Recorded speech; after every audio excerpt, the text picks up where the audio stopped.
Hello and welcome back to my channel. My name is Paloma. If you are new here, I am feeling so charged about today. My heart is fluttering a little and I'm not sure if it's the cold brew or just the excitement to be here to answer these questions. I always get really giddy when I turn on the camera and I'm really excited to chat. How is everyone doing? I know we're only like the second month into the year, but I feel like it's been a little bit chaotic ever since the new year and I haven't been able to get my feet on the ground. I haven't taken any voice lessons or dance classes or any sort of anything since the holidays.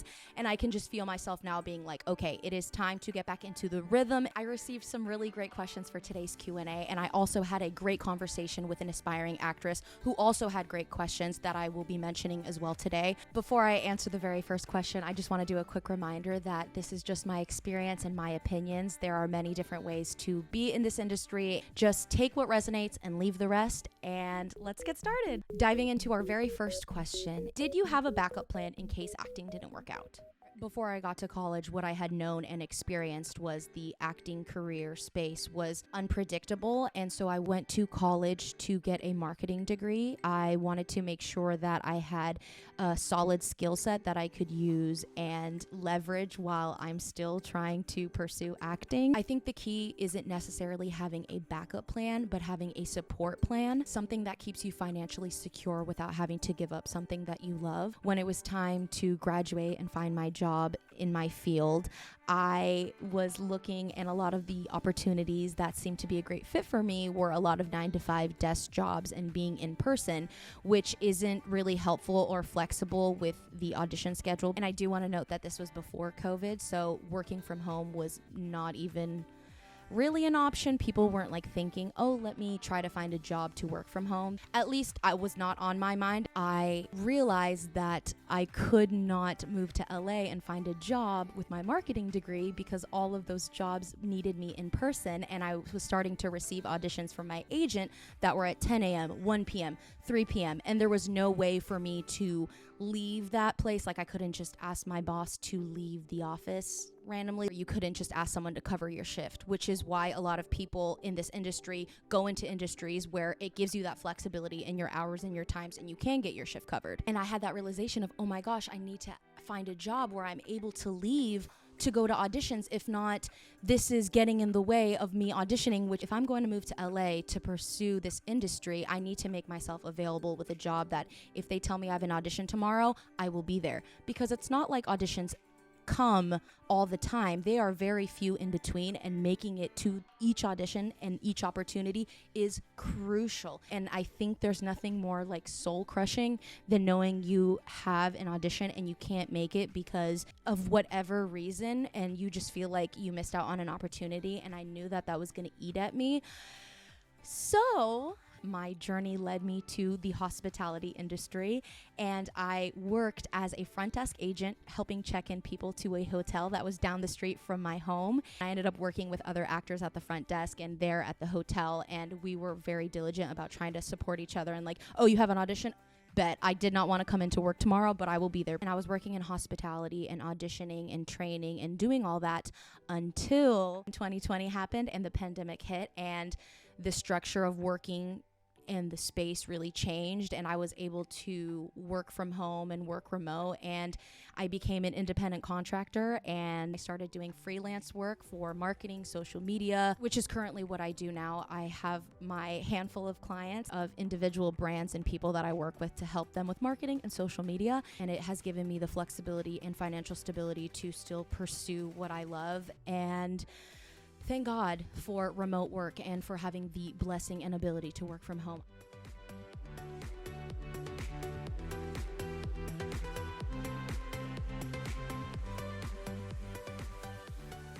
Next question is, how do you not compare yourself to others at auditions, on social media, and in life? Oh.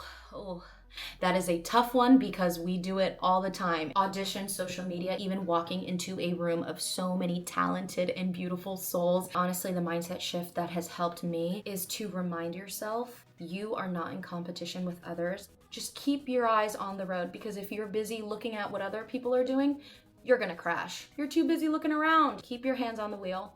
Keep your eyes focused and be focused on where you are going and what you need to do to get there. And I know it is so much easier said than done. Our brains are already wired in a way to think something automatically, and if we don't stop and ask it questions of why does it think that and course correct, it will continue to think these things. And oh, what should I be doing? But you already know what you should be doing. Both hands on the wheel and drive forward, because you have to trust your intuition to know what you know is best for you, and you are you, and only you can bring that. And I think that once we realize our superpower, that only I am me, and this is only my voice and my interpretation and my emotions, you realize the other people have nothing to do with you. Never. Not in the audition room, not in life, and I know it is easier said than done. But I encourage you to try to listen to how you are talking to yourself, and when you hear those things, go, focus on yourself, focus on yourself, focus on what you are doing. And when you realize you don't even have enough time to be dealing with or looking around what other people are doing, you will realize, oh my gosh, not only is it not my business, but I don't even have the time to look around and see what other people doing and be worried about what they're doing. It is just energy wasted, and it is just your ego trying to keep you safe.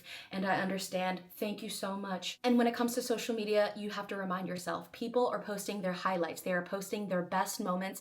And you're scrolling the internet and you're looking at all of these people that you love and all of the work that they've done and comparing it to the work that you've done and questioning, will you ever do anything as good as what they've done? The funny thing about social media is that it kind of removes the process from creativity. You see the people you love, and then you see the output, but rarely do you get to see or understand the challenges of the process. And that can be intimidating because it gives the illusion that what people make comes far more easily than what is actually the case.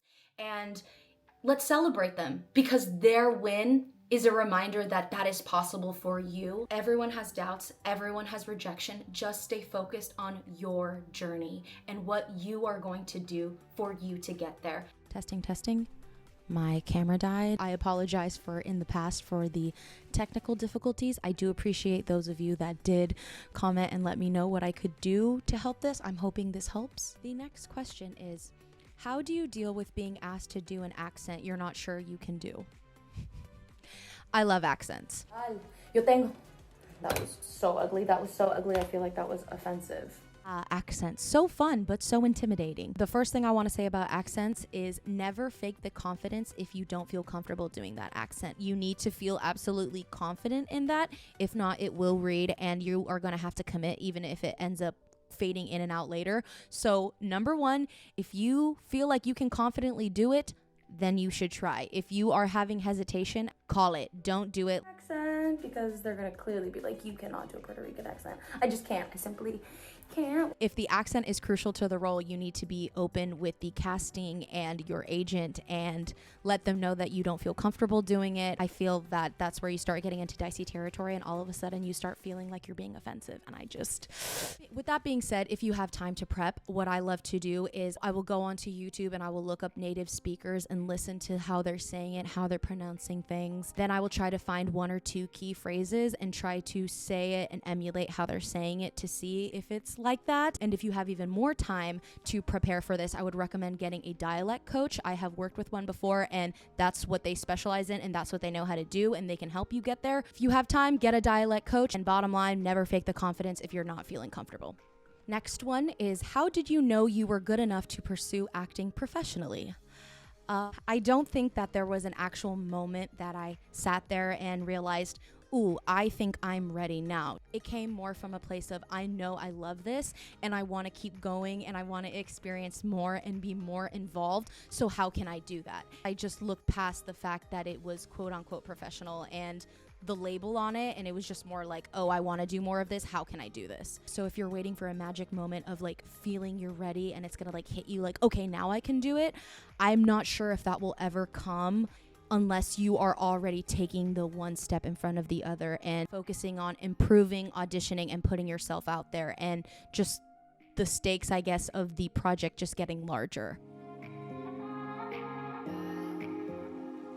One of the questions that the aspiring actress asked me recently was, What's the first thing someone should do if they are looking for this career path? Number one, start where you are. Be in a school play, do community theater, try acting classes, learn as much as you can and grow your confidence. And then you can slowly start putting yourself in other projects, as well as maybe looking for representation so they can also help you find other projects in addition to community theater. I got my start when I was in elementary school, and I can still see it now, this blue piece of paper that was notifying that there were gonna be some auditions for the musical, Seussical the Musical. And it was not at my school, but it was at a community theater there where I lived, and showed it to my mom saying, look, there's auditions, like, I have to go. And this was gonna be my very, very first audition where I stand in front of like a casting team and do it for a production. And I do remember I got cast as ensemble and I did cry. So I remember the pain, but I'm a star.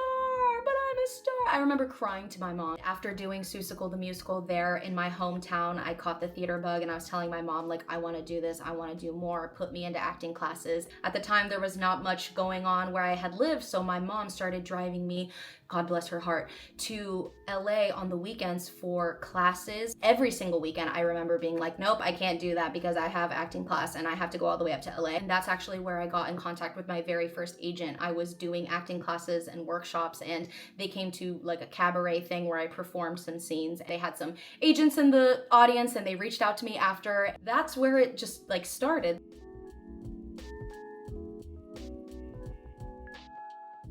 Another great question that she asked that I wanted to share was, have other people done it differently? How? And I want to express again how there is absolutely so many ways to find yourself into this industry. I went the non-traditional way and I didn't get my training through a college, but instead I went to college for a different skill and I took my training on the outside. I was taking acting, dancing, and all those lessons with a coach or classes on the outside, whether that be after school or on the weekends. There is not one path or one right path. If you decide to do the non-traditional route, I highly encourage you to find classes outside of it. You need to build that toolkit that you will need for when you are auditioning, and you need to learn the skills, vocals, dances, and acting, and all of it. You are constantly, as an actor or performer, you need to be in classes. Like, I will probably be stuck doing acting, singing, and dancing classes until I am done. Until my lungs can no more will probably be when I stop. I can only hope. Do you know if it's looked down upon to transpose a song into a different key? For example, not singing in the original key.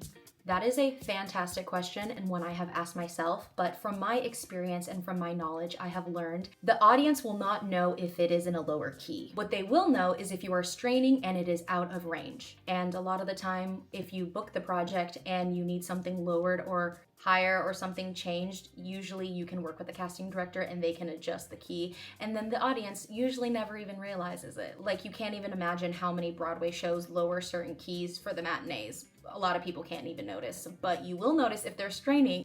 What do you love most about musical theater? Ooh, that is such a good question. I'm trying to decide how deep I'm going to get with this answer.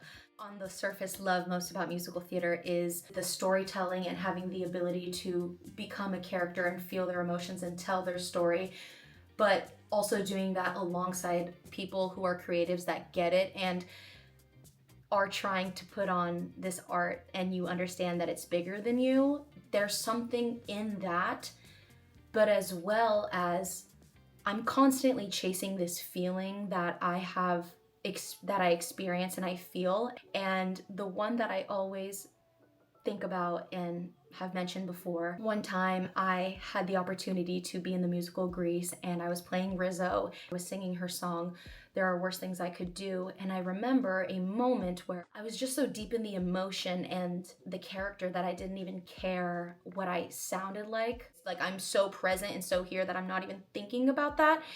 And I remember one of the lines, it was the first time that I chose to not sing the lyrics, but I was so overcome and present with the emotion that I like lashed out and was like, and in fact, I'll bet you'll never knew. And I could feel it, and that I could not only feel myself, but I felt the audience also having such an open heart. And I could feel people in the audience like, it's a feeling that I can barely describe, but one that I'm always chasing, and it's just like this feeling of an intense connection, and it's something I have only felt doing live theater, which is why I think that I'm so pulled towards live theater and experiencing that engagement with the audience in real time versus being on set, which don't get me wrong, I love being on set and shooting a movie or commercial.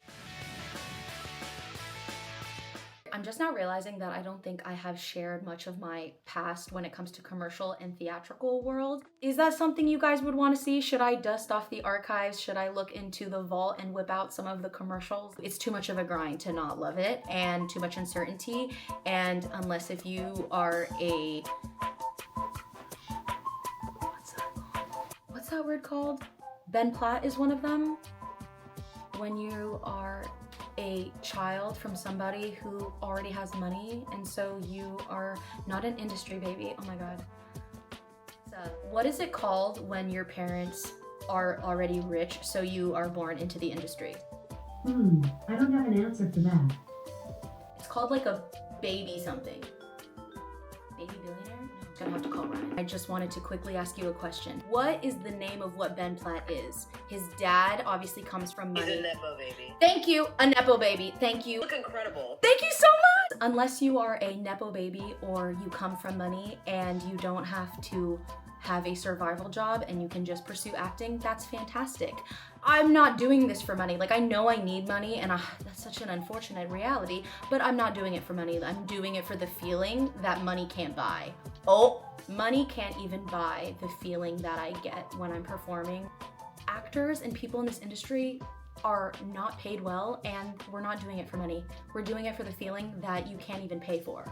So yeah, so that's gonna be my little rant for this Q&A. Thank you again to everyone who took the time to submit a question for today's Q&A. I really had such a good time reflecting. I hope that there is something that you can take away. Remember, leave the rest. I would really appreciate it if you liked this video and subscribed if you are not already. I have a goal of reaching 10K, and I would really appreciate it if you could help me reach that. Thank you guys again, and I'll see you very, very soon.